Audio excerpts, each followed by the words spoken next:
This video is brought to you by the best spatial screen for gaming, the XR1 Pro. It just released to rave reviews. I've been using it for about a month now, and it's totally changed the way I play my Steam Deck or watch stuff on my devices. It's an incredibly immersive experience without the bulk of something like a VR headset. So to learn more, click the link below or stick around to the end of the video.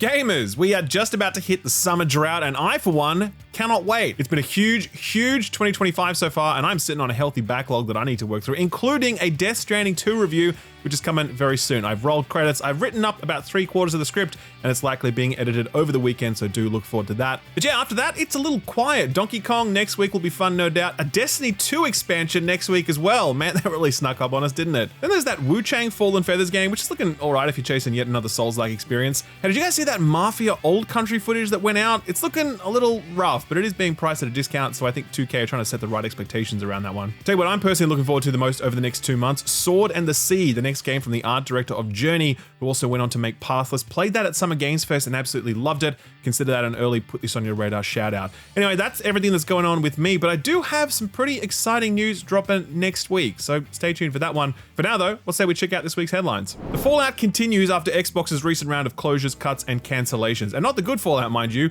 though Jordan Middler of VGC did bomb into the FPS podcast to report that there are multiple Fallout projects currently in the works, so that's some good news, I guess. The rest of the news though, all bad, all very bad, and we're getting a much clearer picture of just how bad it is now that the dust has settled. We do know that Microsoft has sacked over 9,000 people across their business, with a fairly large proportion of those cuts affecting Xbox. The initiative who were working on Perfect Dark were completely shuttered and that project was cancelled. Rare's long-in-development Everwild was also cancelled, and the people working on that project also let go. ZeniMax Online's Project Blackbird was the other big casualty. It had around 300 people working on it recently, and it's unclear exactly how many will let go, but it was clearly a substantial proportion. Outside of that, Turn 10, makers of Forza Motorsport, were also hit extremely hard, losing 50% of their team and throwing the future of the Motorsport series into doubt, with some reports suggesting that it'll be scrapped entirely so that all the effort can go into Forza Horizon. Raven, makers of Call of Duty games, were also disproportionately impacted, with many other studios losing a number of staff as well. Since then, Xbox leadership have been eerily silent, but that void has been filled by the details of even more project cancellations.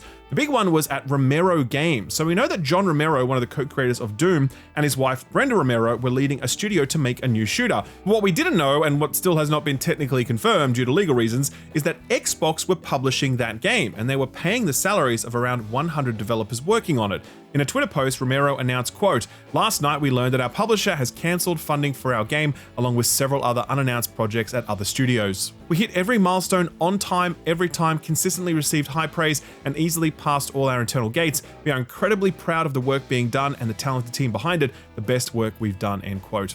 The post did say that the studio were evaluating next steps, but the Journal then reported the studio was being closed. They also reported that one source at Romero Games said that the studio had met with Xbox leadership just a day prior to this, and that leadership didn't mention anything about the impending layoffs. It all seemed like business as usual. Romero Games then issued a follow-up statement clarifying that while the game is indeed cancelled, the studio is not closed, and they're currently working on finding a new publisher for the game, and they have actually been contacted by several interested parties. Let's hope that Xbox don't prove a roadblock in those discussions, since corporations can sometimes be rather greedy with IP, even when they have absolutely no plans to use it for themselves. So that's a confirmed cancellation, but there's another cancellation that we're still waiting to hear on. A long while ago, Avalanche Games announced a game called Contraband. You might remember that trailer as the one that had the Steely Dan song playing in the background. Anyway, we haven't heard anything about that game since, not a single word. Curiously, the day these Xbox cuts were announced, the trailer for Contraband on the Xbox YouTube channel was made private. You can still find it online re-uploaded to other YouTube channels, but it's no longer on the official Xbox channel. Neither Xbox nor Avalanche have made any public comment on the trailer delisting, but they certainly haven't diffused the speculation that the game is cancelled. We have sought comment from Xbox on the matter and will report back if they respond. The Seattle Times attributes this recent round of layoffs to Microsoft's investment in AI, saying that they want to spend $80 billion in the next 12 months to build AI infrastructure. Specific to Xbox though, some are suggesting that there's more than just AI investment to consider. One such person is Raf Colantonio, one of the co-founders of Arcane, responsible for both Dishonored and Prey. He tweeted out, quote, "Why is no one talking about the elephant in the room? Cough, cough, Game Pass," end quote. He went on to further explain his feelings on the matter, quote, "I think Game Pass is an unsustainable model that's been increasingly damaging the industry for a decade, subsidized by Microsoft's infinite money, but at some point reality has to hit. I don't think Game Pass can coexist with other models. They'll either kill everything else or give up," end quote.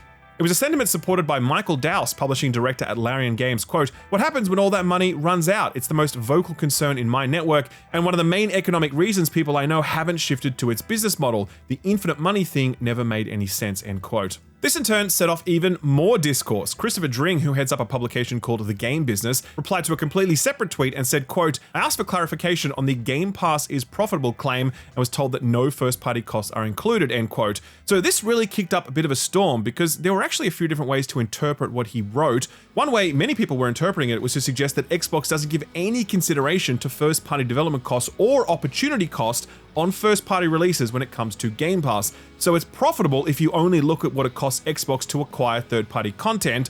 But obviously, a huge part of the pitch for Game Pass is the ability to get these big first-party releases for so cheap.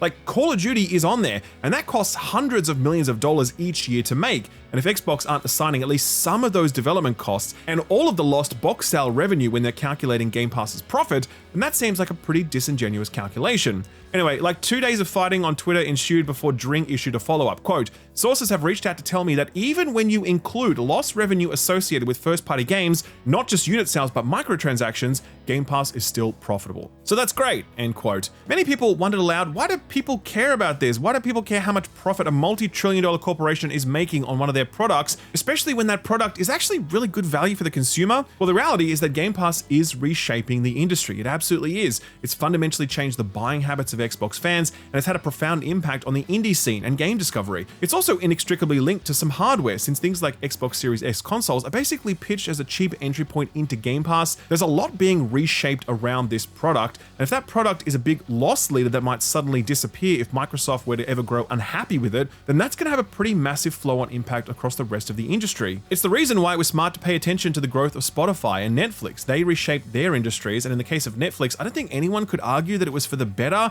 and the prices keep going up, and the show cancellations keep happening faster and faster, and it seems like there's just less quality content on there these days than there used to be years ago. So that's why there's so much anxiety about Game Pass's profitability, and I'll be real with you, my main concern is not how much money Microsoft is making, but rather what this service is doing to buying habits and game ownership, and overall industry sustainability. I think the boxed product is important. I think day one sales matter. It's a clear metric of success that allows studios and publishers to make informed investment decisions without reaching into the black hat that is Game Pass and hoping they're able to pull some magic money out of it every time. I like Sony's approach to this. Back catalog on subscription services feels right and healthy, where day one Indiana Jones and Doom Eternal feels not. It feels like it's too good to be true, and when it comes to corporations, if it feels too good to be true, it almost always is, eventually. One final bit of Xbox news is actually some Sony news. Just after Xbox announced all their bad news, Sony offered Xbox fans a consolation prize. Helldivers 2 is coming to Xbox on August 26th. So this is actually a very big deal. Outside of, the Bungie stuff, obviously, this is the first new release Sony published game making its way to an Xbox console, and before you say MLB The Show,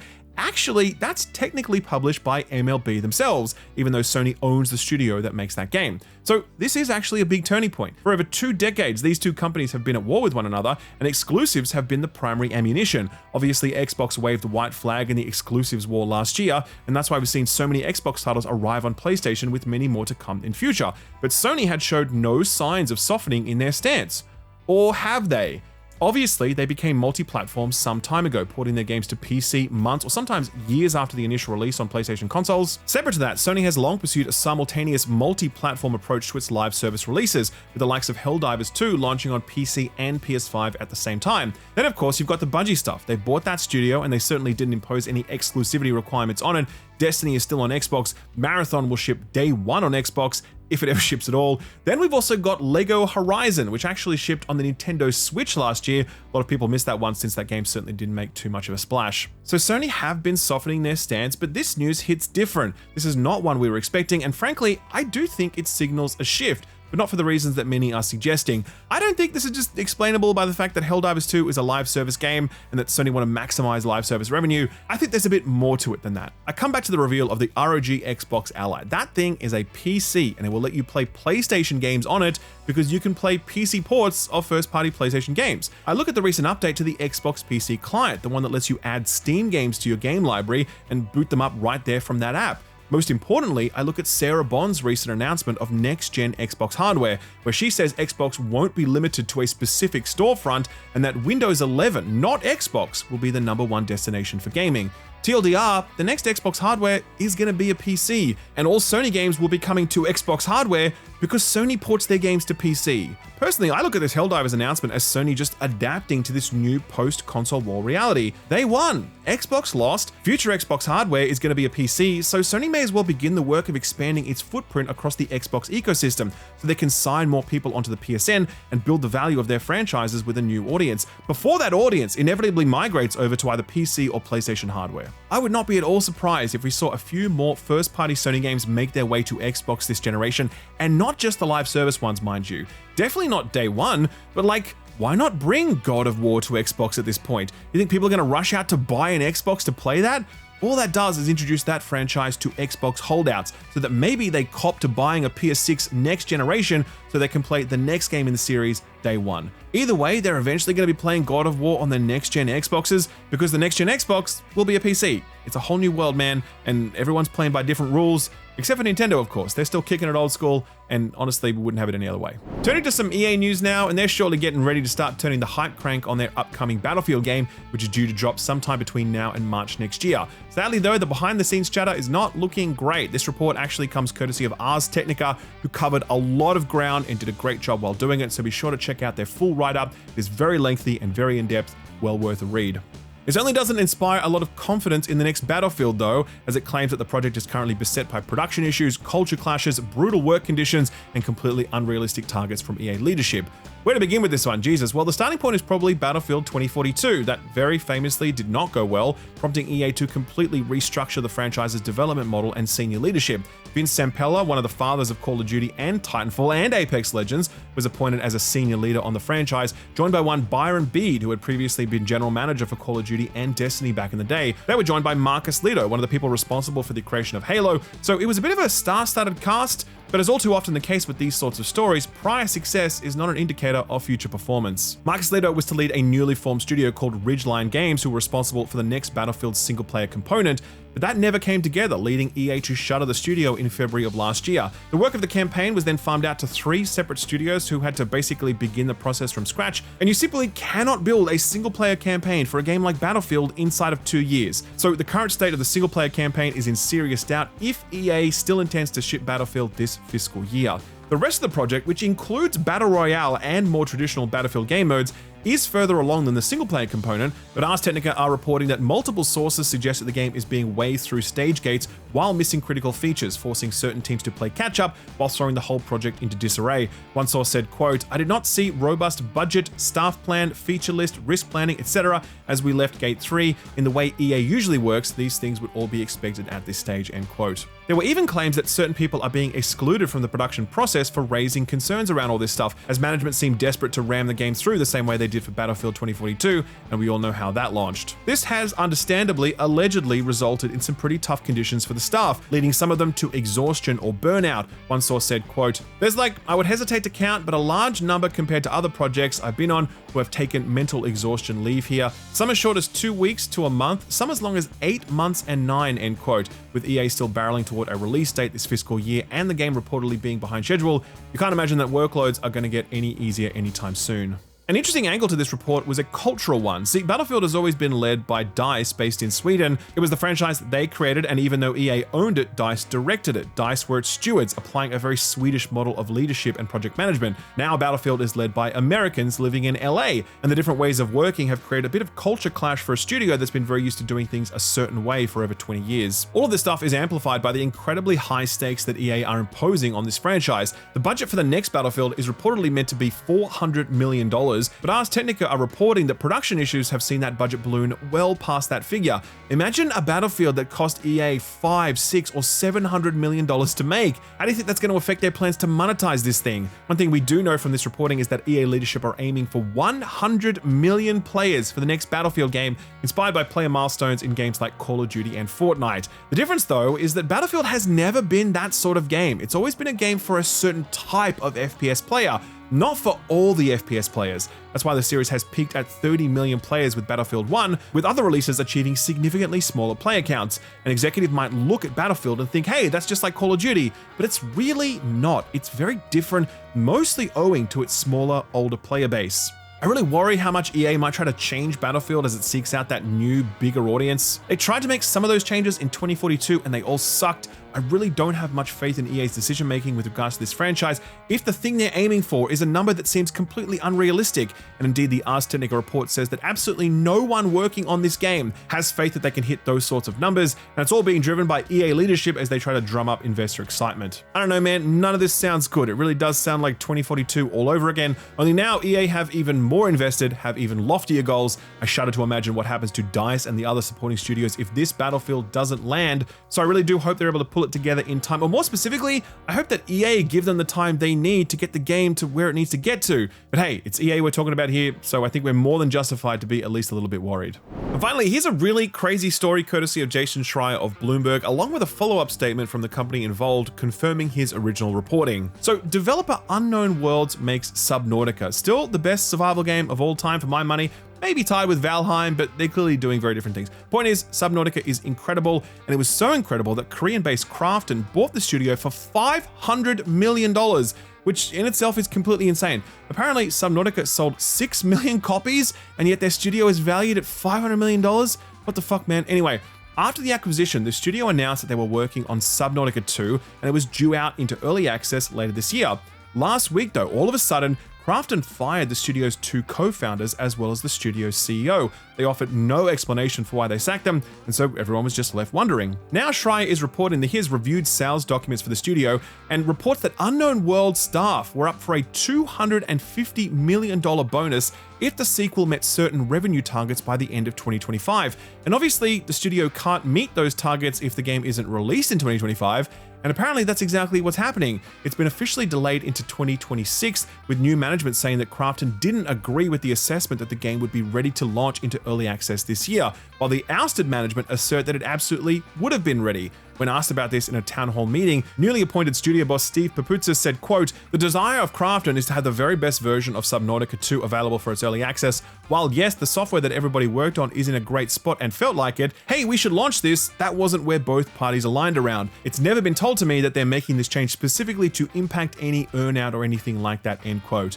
Fast forward to just this morning, and Krafton issued an official statement on the matter, where they essentially alleged that the founders were really checked out. Quote, "We allocated approximately 90% of the up to $250 million earnout compensation to the 3 former executives, with the expectation that they would demonstrate leadership and active involvement in the development of Subnautica 2. However, regrettably, the former leadership abandoned their responsibilities entrusted to them. Subnautica 2 was originally planned for an early access launch in early 2024, but the timeline has since been significantly delayed. Krafton made multiple requests to Charlie and Max to resume their roles as game director and technical director, but both declined to do so. In particular, following the failure of Moonbreaker, Krafton asked Charlie to devote himself to the development of Subnautica 2. However, instead of participating in the game development, he chose to focus on a personal film project," end quote. Man, imagine fumbling a $250 million bag because you were off making a home movie. I'm joking, of course. The truth is, we can't take Krafton's statement at face value. They literally have 250 million reasons to lie.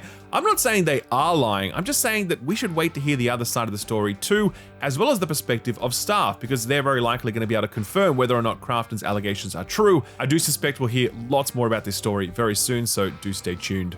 A quick lightning round to finish off. Monster Hunter Wilds is still screwed, at least when it comes to PC performance. A recent title update was supposed to deliver PC performance improvements, but it seems to have done the opposite of that, and now the game sits at an overwhelmingly negative 12% on Steam. Capcom say that members of their staff have been receiving abuse and threats related to the matter, and they've made clear that that is not acceptable, because obviously it's not. They've also cancelled an upcoming talk at a game developer conference. The talk was to be titled "Making Monster Hunter Wilds Run Smoothly. Everything you need to know about optimization." So yeah, probably the right call to cancel that one. Microsoft might be on a cancellation and closure spree, but apparently they're still taking pictures for a Banjo-Kazooie game. That news comes courtesy of Andy Robertson of VGC, who says Toys for Bob are particularly keen to make one, and that Moon Studios are also in the mix. Honestly though, Toys for Bob is just too perfect a fit, and I really hope they get the green light at some point. Builder Rocket Boy boss Leslie Benzies has addressed his staff after the disastrous launch of Mind's Eye. He says the game will be relaunched at some point. Okay. He also reportedly blames the game's failures on internal and external saboteurs, among other things. What the fuck, man? His comments echo those of the former studio boss, who suggested that external forces were paying people to trash the game. But my friends Mr. Matty Plays and Jake Baldino were willing to do that for free, so I bet they're feeling pretty ripped off at this point. Anyway, truly embarrassing commentary from studio leadership, and I don't think it bodes well for the future of their studio or their Everywhere project, which is surely a few $100 million in the hole right now. Ubisoft are handing the upcoming Heroes of Might and Magic Olden Era to Hooded Studios, who will take over as publisher for the game. Developer Unfrozen said of the change, quote, "This means more marketing support, better visibility, and helps extend our reach to more regions," end quote. To which I ask, why the fuck couldn't Ubisoft have provided all of that? They're a massive games publisher, and Hooded Horse is significantly smaller. No idea what's going on behind the scenes with this one, but I suspect it's just Ubisoft trying to trim their portfolio so they can focus on the 15 Assassin's Creed games they currently have in development. Neil Druckmann has announced that he's stepping back from show running The Last of Us TV show. Quote, "I've made the difficult decision to step away from my creative involvement in The Last of Us on HBO. With work completed on season 2 and before any meaningful work starts on season 3, now is the right time for me to transition my complete focus to Naughty Dog and its future projects, including writing and directing our exciting new game, Intergalactic: The Heretic Prophet, along with my responsibilities as studio head and head of creative," end quote. Season 2 of the show was, unsurprisingly, much more divisive than the first, with the season 2 finale seeing a 55% drop in viewership versus season 1. Season 3 is going to be Abby's story, and I can't imagine that audiences are going to be too enthused by that prospect, but hey, having gone through the Last of Us 2 review cycle, the very last thing I ever want to talk about ever again for as long as I live is The Last of Us Part 2. And speaking of bruising review cycles, Anthem. Yes, believe it or not, there were people who unironically believed that reviewers were too harsh on that one. EA long ago announced that development on the game would cease when the whole Anthem 2.0 pitch was denied by EA management. This week, EA announced that service of the game would be brought down on January 12th next year, and the game would no longer be playable at that point. Yet another example of why the Stop Killing Games initiative is so important. And yes, they have passed 1 million signatures, but they still need more in order to account for invalid submissions. So if you live in the EU and you haven't yet signed it, I will leave a link to it below the like button. So what got announced or delayed this week? Well, a bit of a small assorted mix of stuff given the short week in the US. But probably the biggest and most exciting thing to be announced wasn't actually a video game, it was an anime, Cyberpunk Edgerunners 2. Yes, the series that goes some way to absolve Netflix of its crimes of ruining media consumption and value as we know it is getting a follow-up series. And if you haven't seen the first season of this, then don't watch the trailer because it instantly spoils everything. Announced during Anime Expo this past weekend in LA, Edgerunners 2 is going to be a standalone series with 10 episodes, and Studio Trigger, the animation house behind the first one, is returning for the second. No date yet, but I'm counting the days regardless. Next up, some big mobile news and some terrible news for Resident Evil fans, I suspect. A new Resident Evil spin-off game was announced last week, but don't get your hopes up too high because it's going to be, quote, a real-time strategy experience optimized for mobile platforms, end quote, being developed by a Korean developer, Joy City, and published by Aniplex, but further details are going to be shared on July 10th. Will it be Plants vs. Zombies with a Resident Evil skin? God, I hope so. That would actually be sick. I would totally play that, not gonna lie. Not really hyped for the upcoming Destiny expansion. Well, maybe the mobile version will float your boat. Destiny Rising now has an official release date, August 28th this year. This is the long in development NetEase adaptation of Destiny that features a brand new era of lore, has first and third person modes, prefab characters instead of custom ones, and believe it or not, it's doing a bunch of stuff the mainline game hasn't dared to do, with a big caveat that this is a gacha game, so that exotic engram RNG is gonna go places we never dared to dream of before. Regrettably, this is actually pretty good. I had a good time with the preview build of this one a while back, but it is a free-to-play gacha game, and that comes with all of the bullshit you expect with the free-to-play gacha game. So if you're at all bad with money or FOMO or gambling, then you should absolutely steer clear of this one and all games like it. Speaking of free-to-play games, the team behind Once Human announced that they're going to be releasing console versions of that game on PS5 and Xbox, but don't expect them until next year. On the other hand, Where Winds Meet, the historical open-world Chinese martial arts action RPG, was announced as a PlayStation 5 console exclusive this past week and is, quote, not available on other consoles until at least 6 months after release, end quote. There's a general release date of 2025 for the Western version. This one is already out in China as a PC and mobile game, but from what we can tell, it's not gacha. Instead, it's doing the whole cosmetic shop thing, which is definitely a preference. The devs are holding one last closed beta test later in July, so it's probably not too far behind. Just one delay announcement this week, and it's for Ratatan, the new game from former Patapon developers that looks great in trailers, but it turns out some of the feedback they got from the Steam demo was less than ideal, even beyond the comments they got from people disappointed this wasn't a one-to-one continuation of Patapon. So they have pushed this one back from its original release date of July 25th. No new release date announced yet. A couple of cancellations to talk about this week as well. Last week, week, it was announced that Dying Light 2 developer Techland had scrapped 2 projects. This was highlighted by a Polish publication, Pulse Biznesu, which I'm definitely mispronouncing, when they were reporting on Techland's reported loss of 130 million zloty due to cancellations. We do know they were working on an open-world fantasy RPG a few years back, with a few former CD Projekt Red folks on board, so that was likely one of the projects cancelled, but we're not sure what the other one could be at this point. Techland is of course working on Dying Light the Beast, which started off as a DLC pack for Dying Light 2, but has since pivoted into being its own standalone experience for whatever reason. I played this one while I was at Summer Game Fest. I had a good time with it, though it did feel very, Dying Light 2, which is to be expected, I suppose. Very interested to see how the final product will differentiate itself from Dying Light 2. I guess we'll find out when it comes out in August. Alright, so what came out last week? Oh yeah, that's right, absolutely nothing, hence the tumbleweed gif that we're reusing. Actually, funny story, the one game that was supposed to come out last week, that Harvest Moon remaster bundle, it got delayed. It didn't even come out. So yeah, let's just move right along and ask, what's coming out this week? Let's start with the System Shock 2 25th anniversary remaster on all consoles. The PC version for this came out a few weeks ago, but the console editions had to be delayed at the last minute. Now they're launching on July 10th. PC version got a pretty good rap on the review front, currently sitting at a strong 82 on OpenCritic, with critics saying that this is basically the definitive way to play this game. Not sure that a controller will be the definitive way to play this game, but hey, wouldn't knock it till I try it. There's a new FPS also launching on July 10th, and though it looks a lot like Borderlands, it's a hell of a lot easier on the ears, let me tell you. This one is called Mycopunk, and it's a new sci-fi co-op shooter from Devolver Digital and developers Pigeons at Play. It's got a similar emphasis on customizable guns, but it's got a mission-based structure where you drop in, exterminate a bunch of alien mushroom things, and then get out of there. Really like the look of this one, to be honest with you. It's launching into Steam Early Access at first, with a full launch 6 months later, at least at this stage. 6 months is just about the period of time it's been since we last had an EA American football game, so you might be pleased to hear that EA Sports College Football 26 is also out on July 10th. You might remember that College Football 25 last year saw the series come back after an 11-year hiatus, and it instantly became the best-selling sports game in US history. So what's different this year? Absolutely no idea. Couldn't tell you, but I'd wager probably not much. PS5 and Xbox Series only for this one.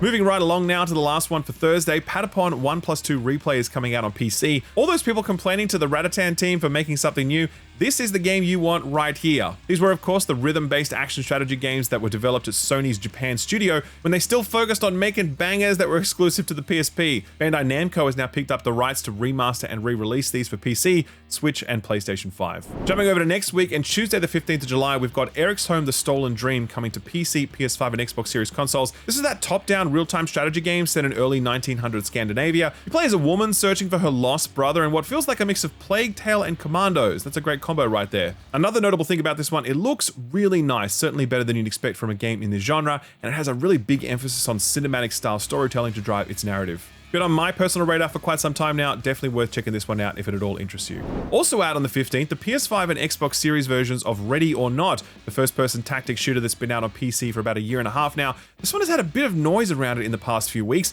since the console versions reportedly toned down some of the game's more gritty and adult content so the game could pass classification, and those changes made their way onto PC, resulting in a huge influx of negative reviews on Steam. Funnily enough, its player count on Steam has actually risen since those negative reviews started rolling in, but it's almost certainly the Steam sale we have to thank for that. Developer Void Interactive have come out to detail the changes that were made, and they say it's just a handful of visual changes, but fans are definitely not satisfied with that response, so the negative reception continues. We'll no doubt hear more from Void as they try to get their player base back on side. On Wednesday the 16th of July, we've got a couple more games rising from the dead. The first one is Neverwinter Nights 2 Enhanced Edition for all platforms. This is the latest remaster project from Aspyr, who have gradually been doing the work and changing their reputation from the company that does the bad ports to the company that does the pretty good ports. What better way to put their skills to the test than with one of the most beloved CRPGs of the 2000s from Obsidian, with names like Josh Sawyer and Chris Avallone attached. This version of course includes all the expansions that were released for the game, as well as quality of life improvements that affect the camera, UI, and add controller support for those console versions. And finally, on the same day, we have a new expansion for Destiny 2 titled The Edge of Fate, which really does feel like an all too apt title for both the Destiny franchise and Bungie as a whole right now. Having paid close attention to every major Destiny expansion ever released, I can confidently say that there has never been less buzz for an expansion than this one, and reports suggest that pre-orders for this are actually 50% down versus pre-orders for the final shape, which, yeah, I can totally believe that. This expansion feels like it's more about systems overhaul than lots of new content. There is some new stuff, don't get me wrong, but it does feel significantly pared back compared to what we received in the final shape. Never mind the absolute feast of content that we got with the likes of Forsaken and Taken King. Destiny does feel like it's in a bit of a holding pattern for the moment, and my hope is that Sony double down on it because I still think this franchise has a big future ahead of it, but only if Sony are willing to fan the flames. Will I be playing this expansion? Yes, I will actually. It'll be the first time I've played Destiny since the final shape dropped last year, and given how much space I've had from the game since then, I think it's going to be really nice to step back in and see how it has or has not changed. Okay, not gonna lie, I am unreasonably excited for this next game, and I've actually been playing an early copy of it, so put this on your radar.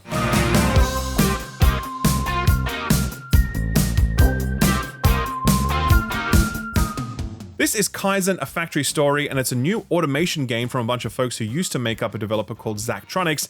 If you love this genre, then Zachtronics is a name that you should be very familiar with. They develop very good, highly technical engineering-style puzzle games like Space Chem, Infinifactory, Shenzhen IO, Exopunks, and I didn't know this, apparently they inspired Minecraft with a game called Infiniminer. One day though, they were like, that's it, we're done, and founder Zach Barthes went to go and teach computer science for a few years, but then he was like, nope, don't like that, and now the team is back under a new moniker called Coincidence with this game where you run a production facility in 1980s Japan. It's a great setting. This time period was a huge boom for consumerism and general nerd shit, and you'll be designing and optimizing production lines to build a bunch of cool shit like Gundams. Hell yeah. This one's out July 14th on Steam, and there's a free demo out right now if you're not sure how much this might click with you. If you do want to learn more about it, we've left a link to it over on our Steam curator page, which also has links to all of the other put this on your radar stuff we've recently covered. I'll leave a link to all of that below the like button. Sort of free stuff time now, and on the Epic Games Store, there's still time to grab Figment, which goes away on July 11th. There's also Backpack Hero, which snuck in there after we locked last week's episode down. That was a really nice roguelike, which completely revolves around keeping your Resident Evil style backpack organized to defeat your enemies. Definitely give it a look, very clever.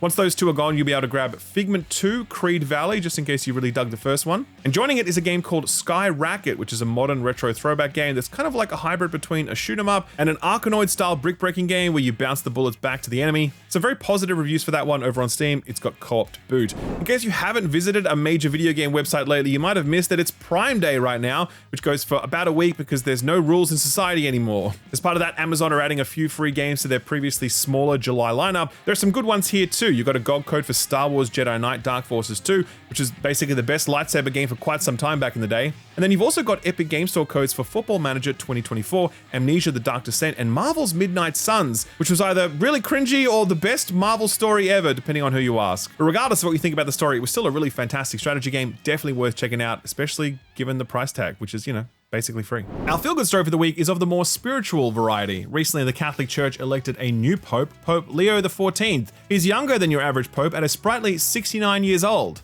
Nice. Man, will I go to hell for that joke? Please forgive me, Father. He's also from Chicago. Here he is wearing a White Sox hat. Right now, the White Sox are coming last in the league, so I guess God really doesn't pick sides after all. Recently, a delegation of young Catholics from the Diocese of Copenhagen got an audience with the Pope. One young man who goes by the online handle Reptile Cake had an idea. He's a Pokemon fan, you see, and a card collector at that. He has a Poplio card, and he decided to ask the Pope to sign it because Poplio sounds like Pope Leo. And you know what?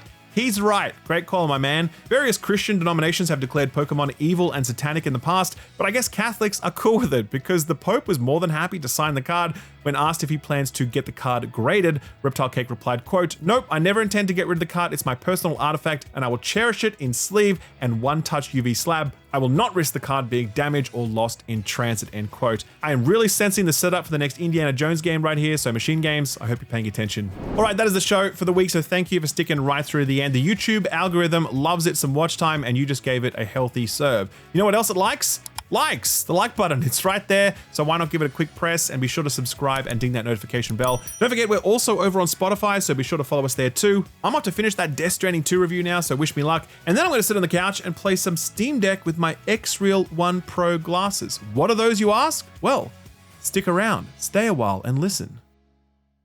All right, so here's a product category you might not even know existed. Spatial screens. So imagine being able to watch content on a 171-inch screen attached to your face. That's exactly what the XR1 Pro simulate. They're glasses that deliver a spatial screen experience. So what you see is me wearing a pair of glasses, but what I see is The Sopranos in stunning clarity running on a 171-inch screen. So you might be like, well, why would I want that? Why couldn't I just use my TV? But obviously you can't, take your TV with you And when I'm traveling, the XR1 Pros have been a godsend since they let me watch videos on my phone or tablet without having to hold those devices up in front of my face. The real game changer though has been the Steam Deck. So I actually really like playing my Steam Deck, lying down either in bed or on the couch, but having to hold it up the whole time is not great because, it's kind of heavy. Now I can just plug it into the XR1 Pro glasses. I can have it sitting on my lap while I lay back and play games on a simulated 171-inch screen. Until you experience this for yourself, I promise you do not realize how good it is. The XR1 Pros are newly released and they're a big step up over the already industry-leading XR1s. The Pros utilize Sony micro OLED panels to deliver a 57-degree field of view,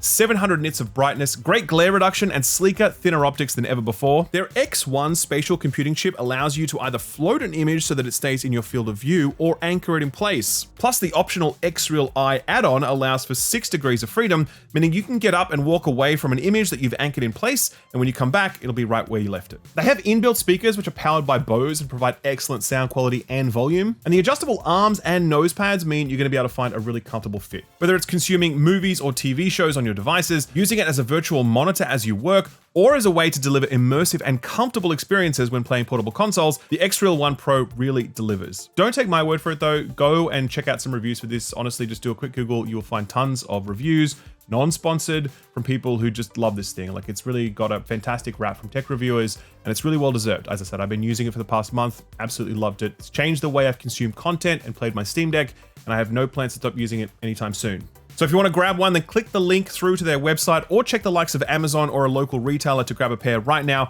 A big thanks to XReal for sponsoring the video, and a big thanks to you for watching it.